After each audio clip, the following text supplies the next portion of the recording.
I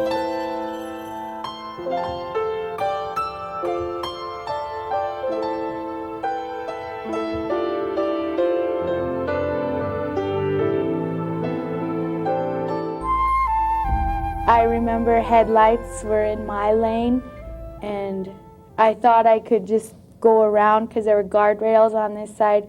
So I thought I could go around, and he must have came to right as I was in his lane, and he hit us head on.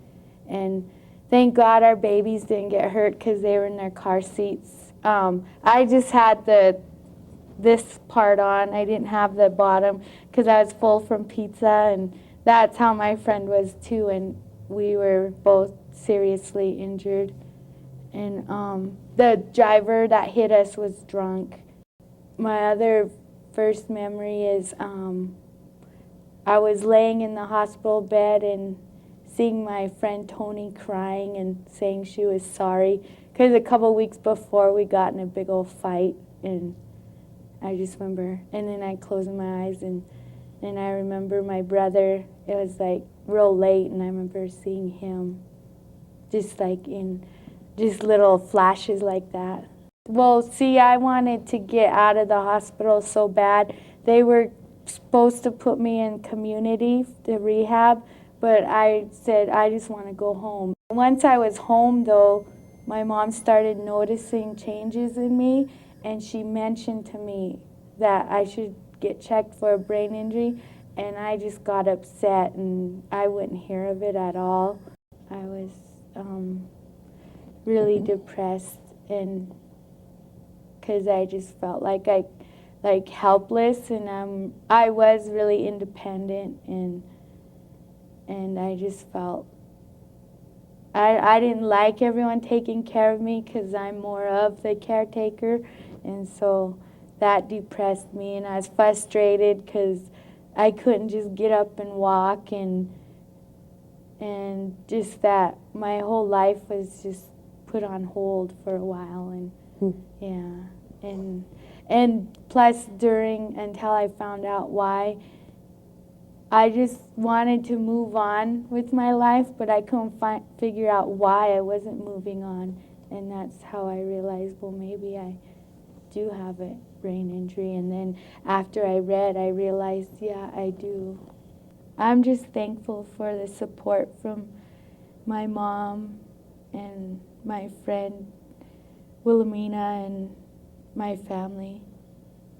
That helps a lot with brain injury if you have a lot of support. Just the fact that our tribe is like that, instead of maybe putting me, that's why they let me go back closer to home, although it would have been better for me to go to community for rehab so they could catch that brain injury, because our tribe is really close-knit, and family is a big value with our tribe, and I think the nurse there understood that it would have been better if I was with family.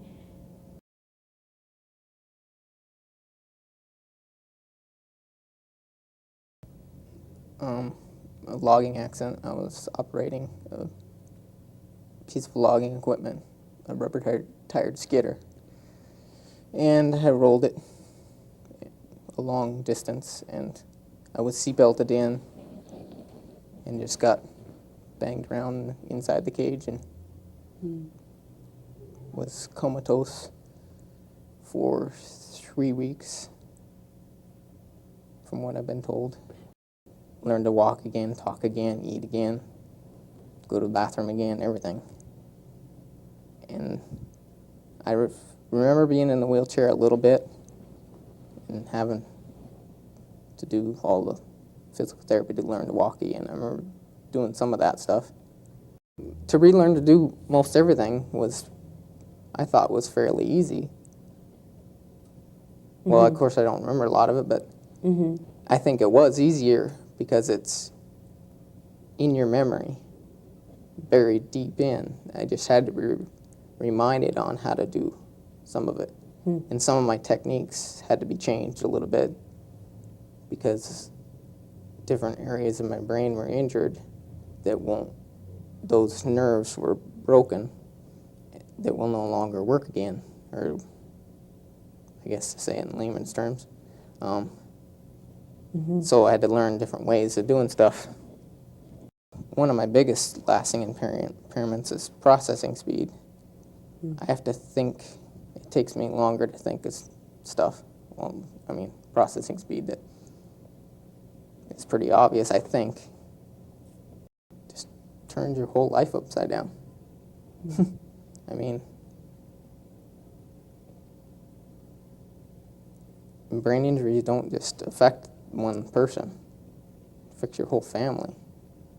And you learn who your actual friends are. Because once you have a brain injury, people that you think are your friends don't come around anymore. I would say 2 people that I could say are my real actual friends that still come around and I talk to. Just have a little more respect and compassion for these people and try to help them out. Because it could be you. You can get a brain injury from some sort of accident or impact, via car accident, logging accident, crash your bike, or you could have some sort of medical problems like stroke.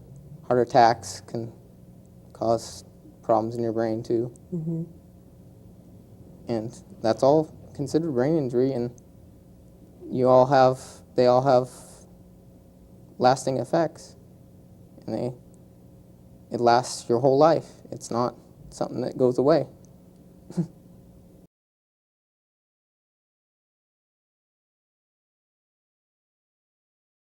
I was 33 years old 14 years ago, and I was rear-ended at a high rate of speed.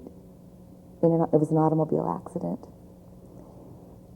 I had a short period of time of unconsciousness. I did not spend any time in the hospital. I was diagnosed as having post-concussion syndrome. I was told that my brain would repair itself in 6 to 9 months, and I would return to my normal self. And it didn't happen the way that it was predicted. So in the meantime, I was to ignore the weird smells I had, the fact that I couldn't see very well, that I had short-term memory, and all the aches and pains, the funny sounds like ocean in my ears. Those were all things that I was just supposed to live with, and they would go away. It's kind of like the rings in a tree. The inner family starts to accept, and then the outer family does, and a lot of friends and family never understand. I think that's my biggest frustration, is that people do not understand. There's 2 extremes. I'm either looked at as incapable, no ability, not responsible or dependable, or I'm looked at as, this has been a long time ago. You've learned how to adapt and cope, and the expectation is unrealistic. But I'm not allowed the middle gap. It's the 2 extremes, and that's very frustrating to me. In order for me to function at my top level, I have to be well rested and have an atmosphere that's free of distraction without much activity or noise. Overstimulation leads to agitation, leads to rage. A lot of people with brain injuries will be diagnosed as having an anger disorder, and they'll be put on medications that will drug them. For me, most of it is behavioral, and you have to learn how to deal with it. I clearly remember one incident when it was summer, the wash machine was going, the dog was barking, the girls were dancing, the boys were arguing over a game, and I remember my daughter yelling upstairs to me, "Mom, the wash machine's going again with no clothes in it." And I remember at that moment just exploding, and I went downstairs, and I remember kicking the washing machine so hard, the lid fell shut. And I remember my little girl looking at me, and she was crying. And she said, "It's my fault. I shouldn't have told you." And at that moment I decided I was going to learn how to control my anger because it wasn't her fault. And I think if I'd had a little bit more information, I would have been aware of the triggers and what stimulated my behaviors. I would have had better control. We need some source of release. For me, it was my spirituality and my faith in God. And I find that to be a common thread with a lot of brain injury survivors that have come to accept that their life is forever changed. The dreams and goals that they had originally are no longer possible, and they've learned to find that silver lining in the cloud. There needs to be a release for frustration and anger, and there's a grieving process that goes on. For yourself? I liked my life before my brain injury. I liked who I was. In a split second, I lost my life. And I lost all my goals and my dreams, and they were gone. Probably the biggest motivating factor for me was I didn't want to be an embarrassment to myself or my family. And that is what motivated me to work hard to overcome the social inappropriateness. I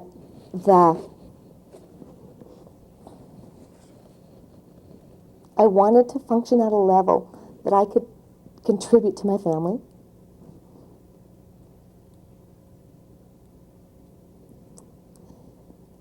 I think I didn't want to lose my family. Those were my motivating factors.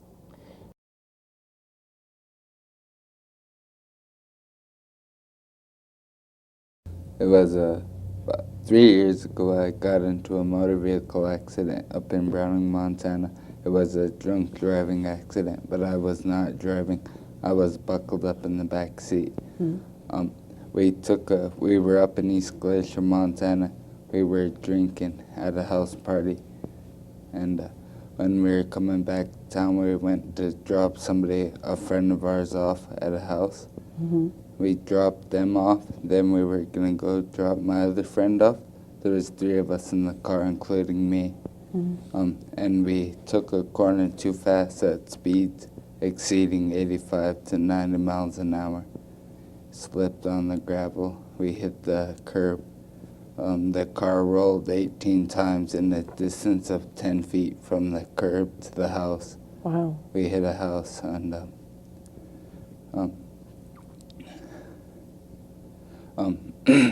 house, we were very lucky, not only because we're all alive today, but the house was abandoned the day before we wrecked into it.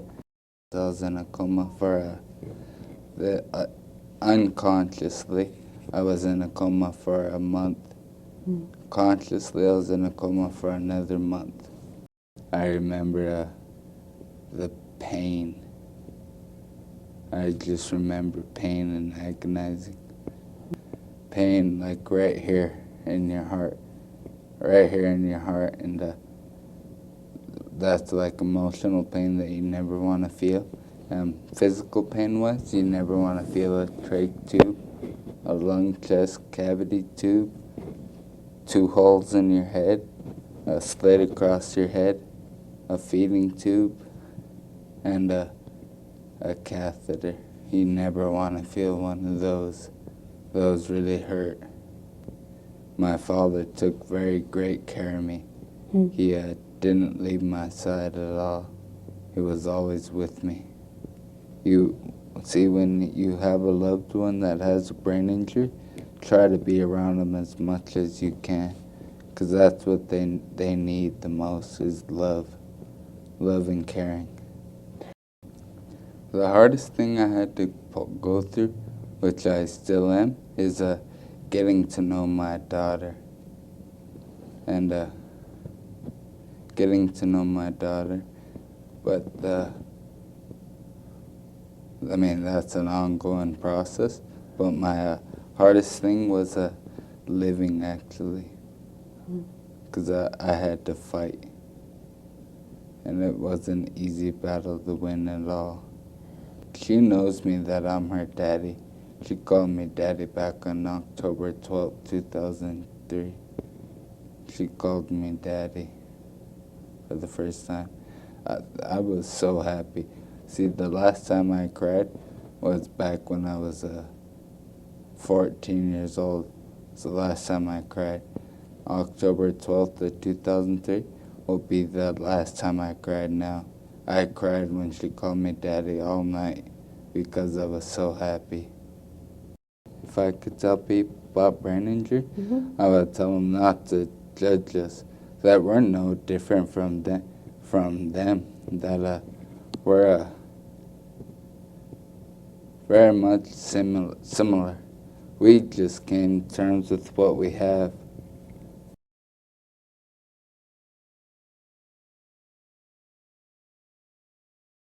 I was a fireman for Missoula Rural Fire Department. It just filled up with water and headed back to the fire. And I made it about 150 feet and a train hit my fire truck. We couldn't determine if I had my hat on. I did have my seatbelt on. That's what saved my life. It was substantial. It was a short train and a heavy fire truck. It weighed 59,000 pounds, so about 10 times what your car would weigh. And it hit on the passenger side, and with my seatbelt on, it still flew across the cab. But it didn't hit even hard enough to break the window. It didn't even break the window. But I got a head injury out of it. They start with a process of teaching you, trying to get you to come back around. I was in a kind of a semi-coma there for about 3 weeks, and I knew things were going on, but I didn't know what. I went through a depression. In fact, I went through a suicidal depression for a while. I didn't know what it was. I just knew that I just wanted out. I started off with depression. When I was early on, I pulled my IVs out twice, my catheter out twice, and they said that's pretty well unheard of, but nonetheless, I didn't want to live. When I got into rehab, I said, hey, you won't let me pull my IVs out, so I quit eating. I lost 50 pounds. I got an extra belly button here. They put a peg tube in, they fed me through a peg tube for a few weeks. I lost my first wife to a head injury in 1973 because she had a head-on with the vehicle and didn't have a seatbelt on. So I know what that experience is like. She only lived 4 days. And that's why when I was in the rehab, I kept telling my wife, just pull the plug. I didn't want to live.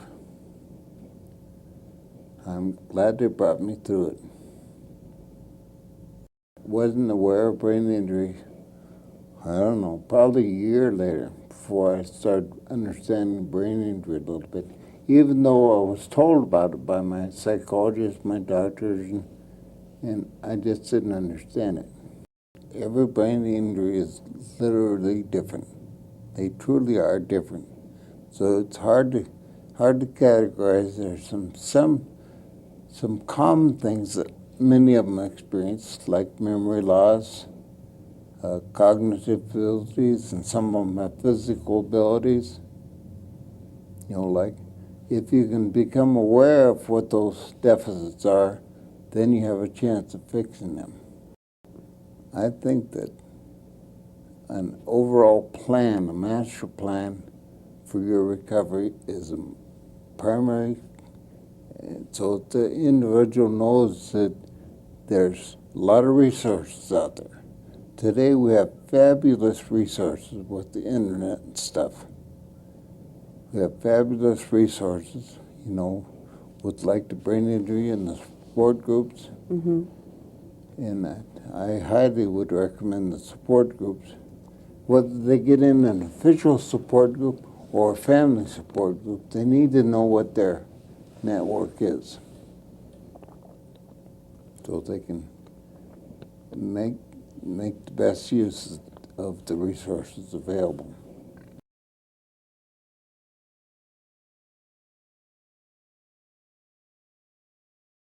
And I would drive from Sonora to Modesto every day to take care of my dad.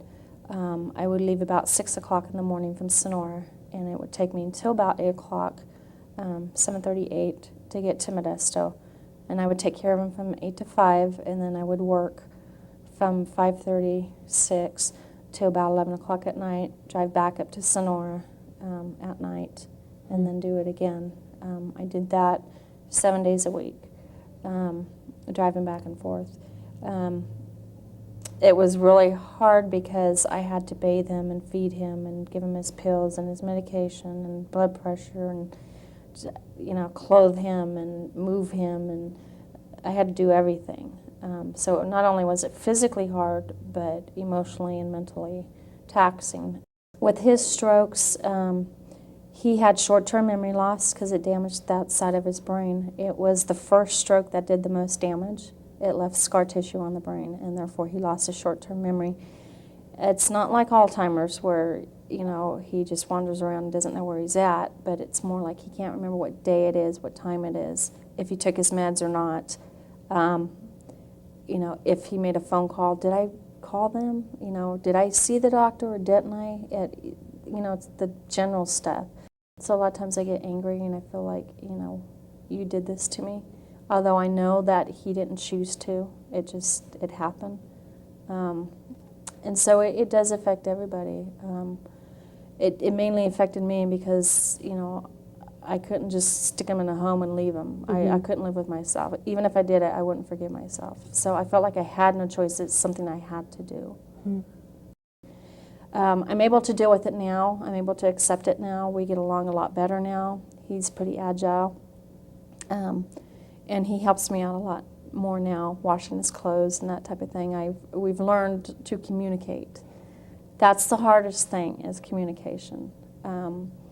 Because you forget, especially in his case, he's so agile and he can talk to you. You don't know he has a disability because he can talk to you like I'm talking to you now. And you can't tell he has a disability except for his limp. So I tend to forget that he has a disability, and I just talk to him just like a regular person. And he sometimes can't comprehend, or you have to repeat it a couple times, or it just doesn't sink in. And I get frustrated. And so I have to constantly remind myself he has a disability. So I think it's very important that as family members or caregivers that you try and get counseling, try and go to stroke patient, you know, support groups, brain injury support groups, anything that you can get a hold of to understand what the disability is about and how you can relate and how, you know, they understand what you're saying. Because if you don't know what is causing the way that they think or how they're understanding or thinking, then you're not going to know how to talk to them or how to relate to them or how to help them, care for them, because you've got to know where the source is coming from. You've got to know what it's all about.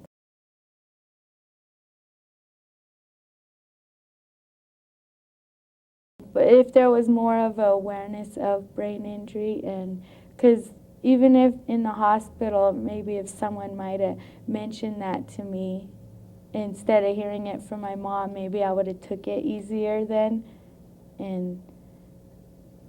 And I think I wish I would have went to community when I was supposed to for the rehab to get that. I think then they would have worked with me more to, you know, and get on those other programs, you know, like Bridges and stuff, so that I can get on with my schooling or work or whatever I wanted to do. Don't get one. And protect your family from getting one also, by planning more, plan stuff out, like wear helmets, wear your seatbelt, take the extra time, whether it be driving. It's not going to make a difference if you're 6 cars ahead or, you know, a mile ahead. What's 2 minutes going to matter? So what if you're late? It greatly angers me when medical professionals give predictions that place a limit on what someone is able to accomplish. My brain injury has not gotten better. In fact, I was tested a second time at a midway point, and the damage to my brain was more severe than my original injury. But my ability to adapt and cope and function was at a much higher level. So I think that never say never. We always have room for improvement. I say that listen to your elders. Your elders consisting of people older than you, like your parents or uncles or aunties. Listen to them because they know, they've been there. They know what's going on. The only cure for brain injury is prevention. You know, no matter how little your deficits are, I've never seen anybody heal 100% from brain injury yet. They can get by very well. I've seen them. We've got people in our support groups that are 25 years post-injury. But are they healed? No. They don't get 100% back. They can survive and have a productive life, but the only real cure to brain injury is prevention. Just do everything you can in your power to prevent it.